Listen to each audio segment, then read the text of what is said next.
ये कहानी है 5 साल के बच्चे कोटेश्वर की। कोटेश्वर की माँ आरती और बाबा सोमेश्वर प्यार से कोटिया बुलाते थे। पूरा गांव कोटिया को जानता था क्योंकि कोटिया गांव का सबसे शरारती लड़का था। उसके पिता सोमेश्वर एक किसान थे जो स्वभाव से जितने सीधे साधे और सरल थे, कोटिया उतना ही बदमाश। खेत से लौटते हुए सोमेश्वर के हाथ में ढेर सारे पैसे थे। मैं आ गया। मेरे बेटे ने जिस किसी का भी नुकसान किया वो आ जाए और अपने पैसे ले ले। सोमेश्वर एक पेड़ के नीचे बने चबूतरे पर खड़े होकर आवाज लगाने लगा और उसकी आवाज सुनकर 6-7 लोग भागे चले आए। सोमेश्वर, तुम्हारा कोटिया 2 पाव भाजी खा गया मेरी, तो मेरे 50 रुपए दे दो। ठीक है दादा, ये लो। कोटिया ने आज फिर मेरे 2 मटके फोड़ दिए, मेरे 80 रुपए दे। ये लो। सोमेश्वर, तू रोज यहाँ आता है और इन लोगों को ऐसे पैसे बांट देता है। तू कोटिया को समझाता क्यों नहीं? सिर पर चढ़ा कर रखा है तूने उसे। हाँ ताई, मैं कोशिश करूंगा। अच्छा ये बता कि तुझे कितने पैसे देने हैं? रहने दे, तेरा लड़का मेरी गाय के पास पटाखे रखकर भाग गया। बेचारी कूदती रही यहाँ वहाँ। बता, इस बात के क्या पैसे मांगू मैं तुझसे? मैं कोटिया की तरफ से माफी मांगता हूँ ताई, तू चिंता मत कर, आज मैं उसे अच्छा सबक सिखाऊंगा। सोमेश्वर गुस्से में वहाँ से आगे निकल पड़ा और फिर कुछ कदम चलने के बाद वो मंद मंद मुस्कुराने लगा। असल में मंजरी ताई के सामने तो वो ऐसे ही झूठा गुस्सा दिखा रहा था। जैसे सोमेश्वर घर पहुंचा तो कोटिया उसे देखकर चहक उठा। आई, बाबा आ गए। क्या रे बदमाश, कैसा है तू? एकदम मस्त बाबा। आपको पता है माँ ने क्या बनाया आज? राजमा चावल है क्या? आपको कैसे पता बाबा? तेरे चेहरे की खुशी बता रही है। अच्छा बाबा, मैं खेलने जा रहा हूँ। आ गए आप। आज कितना नुकसान किया आपके बेटे ने? ज्यादा नहीं, बस 200-250 रुपए। आप बिना कुछ कहते क्यों नहीं उसे? क्या कहूँ आरती, अभी छोटा है, वो ना समझे। बड़ा हो जाएगा तो अपने आप समझ जाएगा। अच्छा जल्दी से राजमा चावल लगा दो, अगर कोटिया ने कुछ छोड़ा हो तो। अपने पति की बात सुनकर आरती भी हंसने लगी। उधर गांव के पास बने मैदान में कोटिया अपने दोस्तों के साथ बॉल से खेल रहा था। तभी खेलते खेलते उसकी बॉल जंगल में चली गई और फिर ए कोटिया, जा बॉल लेकर आ। मैं क्यों जाऊं? मैंने थोड़ी मारी है। अबे तो फील्डर है ना, तो बॉल तो तुझे लानी पड़ेगी। अब जल्दी जा। अच्छा जाता हूँ मैं। कोटिया बॉल को ढूंढने के लिए जंगल में चला गया। वो काफी देर तक बॉल ढूंढता रहा लेकिन उसे कहीं बॉल नहीं मिली। तभी उसे एक हल्की आवाज सुनाई दी। कोटिया, ओ कोटिया, ये दे। कौन है? मैं हूँ तुम्हारा दोस्त चंगी। कौन चंगी? मैं तुम्हें नहीं जानता। जान जाओगे? जरा मेरे पास तो आओ। वो आवाज एक पेड़ से आ रही थी जिसका पीछा करते हुए कोटिया उस पेड़ तक पहुंच गया। आवाज तो यहीं से आ रही थी, पर यहाँ तो कोई है ही नहीं, क्योंकि मैं इस पेड़ के अंदर हूँ। अच्छा, तो तुम पेड़ हो? नहीं, मैं इस पेड़ के अंदर रहता हूँ। अच्छा ये सब छोड़ो, मुझे ये बताओ कि तुम्हें खाने में क्या पसंद है? मुझे राजमा चावल बहुत पसंद है। पर तुम क्यों पूछ रहे हो? क्योंकि मैं तुम्हें खूब सारे राजमा चावल खिलाऊंगा। बोलो, खाना चाहते हो? पर तुम कैसे खिलाओगे?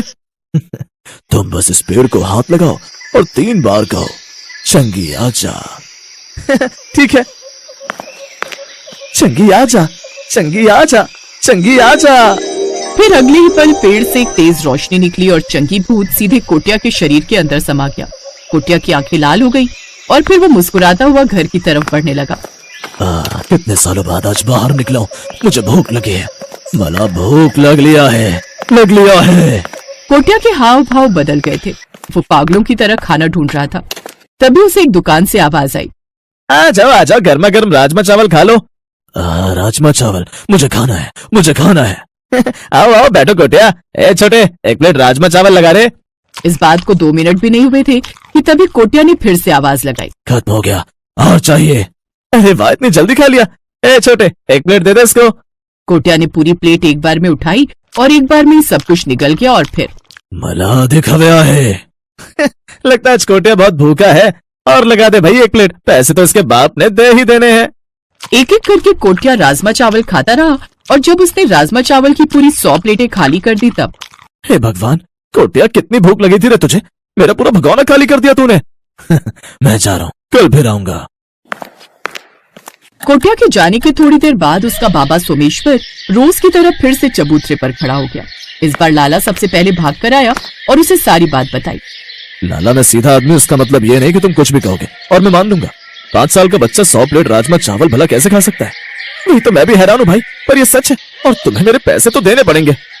ठीक है, लेकिन आज नहीं कल, अगर उसने मेरे सामने 100 प्लेट राजमा चावल खा लिए तो मैं तुम्हें 2 गुने पैसे दूंगा, ठीक है? ये सुनकर लाला वापस जाने लगा। तभी सोमेश्वर ने उससे कहा, क्या हुआ लाला, कहाँ जा रहे हो? झूठ पकड़ा गया ना? तेरे कोटिया के लिए राजमा चावल बनाने जा रहा हूँ, कल वक्त पर आकर अपनी आंखों से देख लेना। हैरान परेशान सोमेश्वर घर पहुंचा, पर उसने कोटिया से उस बारे में कोई बात नहीं की। फिर अगली सुबह कोटिया बच्चों के साथ खेलने निकल गया और जब उसे भूख लगी तो वो लाला की दुकान पर पहुंच गया। इस बार सोमेश्वर उसे छिपकर देख रहा था। कोटिया ने राजमा चावल अपने मुंह में उड़ेलने शुरू किए। 10, 20, 50 की गिनती गिनते हुए सोमेश्वर का सिर चकरा रहा था और फिर कुछ देर बाद, अरे पूरी 100 प्लेट अब मैं जा रहा हूँ, कल फिर आना कोटिया। कोटिया घर की तरफ बढ़ गया और सोमेश्वर ने चुपचाप बिना कुछ कहे लाला के हाथ में 4000 रुपए रख दिए। वो भी कोटिया के पीछे पीछे चल दिया। आरती इधर आओ, सुबह के लिए कम से कम 10 कटोरी नहीं 20 कटोरी चावल और राजमा बनाने की तैयारी करो। क्यों, पूरी गांव की दावत कर रहे हो क्या? जैसा मैं कह रहा हूँ बस वैसा करो। अगली सुबह कोटिया के उठने से पहले ही आरती और सोमेश्वर ने ढेर सारे राजमा चावल बनाकर उसके कमरे में रख दिए। कोटिया जैसे ही उठा तो राजमा चावल देखकर वो पागलों की तरह हंसने लगा और कुछ ही पलों में उसने सारे राजमा चावल खा डाले।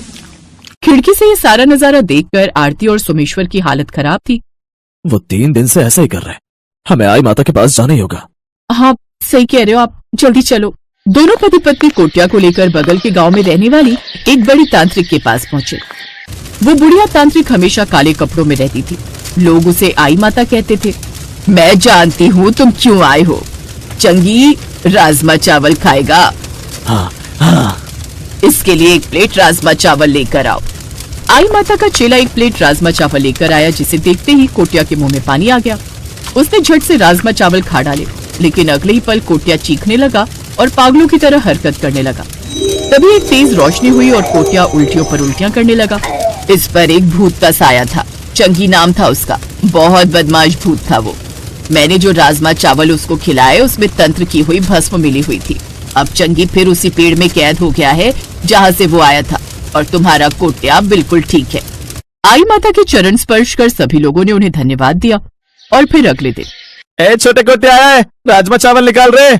हाँ लाला, पर बस 1 प्लेट है। बस 1 प्लेट? हाँ बस 1 प्लेट। कोटिया ने राजमा चावल खाना शुरू किए। लाला और उसके कर्मचारियों से ध्यान से देख रहे थे। तभी वो आधी प्लेट के बाद डकार लेकर उठ गया। ठीक है लाला, मेरा पेट भर गया, पैसे बाबा से ले लेना, ठीक है? और हाँ, उधर जंगल की तरफ मत जाना कभी भी, समझा क्या? सुमित्रा, क्या बात है, तूने कटहल में इतना तेल भर दिया? रोहन और प्रिया ने सब्जी छुई तक नहीं। मालकिन, मैंने तो रोजाना की तरह ही सब्जी बनाई थी और कटहल को थोड़ा फ्राई करके बनाया था, शायद इसी वजह से तेल दिख रहा होगा। और मिर्च मसाले बिल्कुल भी नहीं डाले खाने में, बिल्कुल फीकी बना दी।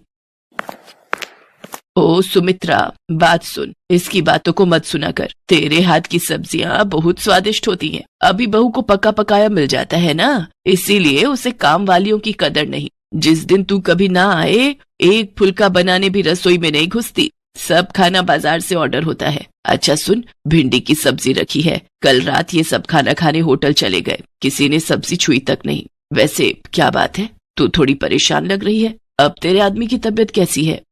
अभी तो डॉक्टर ने पैर का बहुत खर्च बताया है, पता नहीं कोई रॉड डलेगी तभी ठीक होगा। अच्छा चलती हूँ माता जी। सुमित्रा एक गरीब औरत थी। जब से उसके पति के पैर का एक्सीडेंट हुआ है, तब से वो मजबूरी में यहाँ कोठी में रोटी बनाने का काम कर रही है। सुमित्रा की मालकिन शोभा अच्छे स्वभाव की नहीं है, पर सुमित्रा अकेली ही कमाने वाली है, इसीलिए वो यहाँ काम करके 2 पैसे कमा लेती है। माँ, आज बहुत देर लगा दी, मुझे बहुत भूख लगी थी, घर में कुछ भी खाने को नहीं रखा है। माँ, ये क्या लाई हो? ये मैं भिंडी की सब्जी लाई हूँ। तुम्हें भिंडी पसंद है ना? मैं अभी तुम दोनों के लिए और तुम्हारे पापा के लिए रोटी सेक देती हूँ, फिर गरम गरम रोटी भिंडी के साथ खाना। सुमित्रा, आज मेरी इस हालत की वजह से तुम्हें कितने दुख झेलने पड़ रहे हैं। काश उस एक्सीडेंट में मैं मर ही जाता। खबरदार, जो ऐसी बात कही, आज कह दिया, आगे से मत कहना। अरे तुम ही तो मेरा संसार हो, तुम्हारे बिना तो हम तीनों नहीं रह सकते। देखना, एक दिन तुम जरूर ठीक हो जाओगे।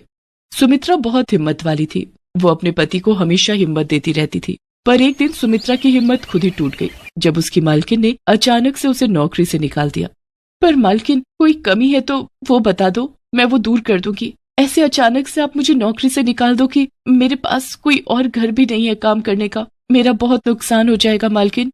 अरे शोभा, एक बार सोच ले, अगली बेचारी को कितने समय से तूने काम पर रखा हुआ है और अचानक से तू इसे निकाल रही है। इसका पति वैसे ही बीमार है, घर में 2 छोटी छोटी बच्चियां भी हैं, ऐसे किसी के पेट पर लात क्यों मार रही है? माँ जी आप चुप रहिए, आपको ज्यादा पता है या मुझे पता है इस घर का? सुमित्रा, मैंने तुम्हारा हिसाब कर दिया है, ये तुम्हारे इस महीने के 2 दिन आई हो, तुम ये 2 दिन के रुपए ले जाओ, कल से मत आना। सुमित्रा रोती हुई घर चली जाती है। घर पहुंचकर वो अपने पति को सारी बात कहती है। वो भी ये सब सुनकर बहुत परेशान हो जाता है। अचानक से सुमित्रा को कौन काम देगा?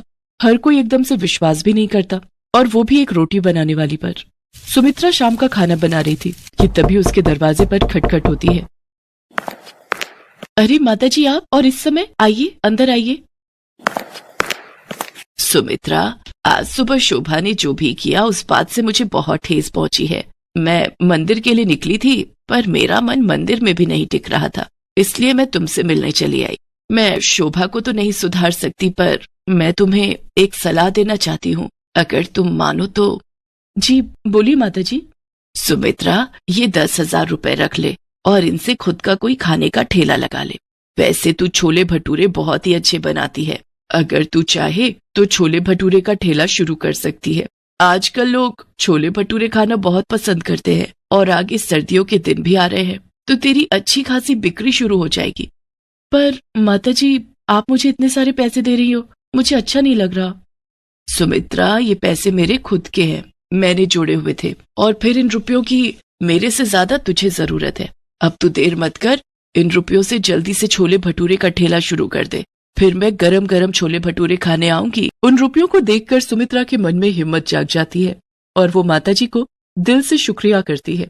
आज मुसीबत की इस घड़ी में माताजी उसके लिए ईश्वर का रूप बनकर आई थी। माताजी की सलाह सुमित्रा और उसके पति को ठीक लगती है, और अगले ही दिन सुमित्रा छोले भटूरे का ठेला लगाने के लिए सारा सामान इकट्ठा कर लेती है, और 2-3 दिन में ही उसका छोले भटूरे का ठेला शुरू हो जाता है।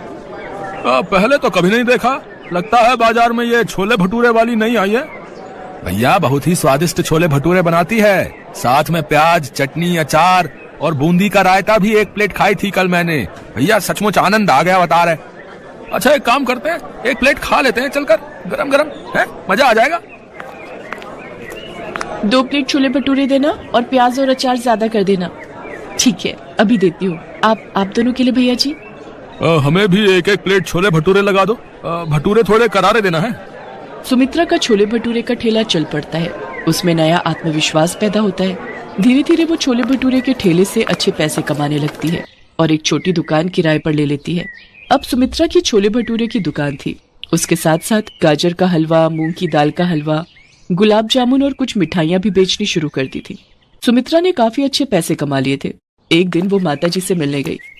नमस्ते मालकिन, वो माताजी से मिलना था। माँ जी का 15 दिन पहले स्वर्गवास हो गया, शुगर बढ़ गई थी और फिर काफी तबीयत खराब होने की वजह से डॉक्टरों ने जवाब दे दिया था। कुछ काम था माँ जी से, मुझे काम से जाना है, मुझे देर हो रही है। माताजी के गुजरने की खबर सुनकर सुमित्रा की आंखों में आंसू आ जाते हैं। आज उन्हीं के कारण उसके पास पैसे और काम था। सुमित्रा जो रुपए माताजी को वापस करने गई थी, उन रुपयों से वो गरीबों में माताजी के नाम का दान करती है, ताकि उनकी आत्मा को शांति मिल सके। सुमित्रा के पति के पैर का ऑपरेशन भी ठीक ठाक हो जाता है। अब दोनों पति पत्नी मिलकर छोले भटूरे की दुकान चलाते थे, पर आज भी सुमित्रा माताजी के एहसान को नहीं भूल पाई थी। इसीलिए वो उनकी याद में महीने में 1 दिन छोले भटूरे बनाकर गरीबों में बांटती थी।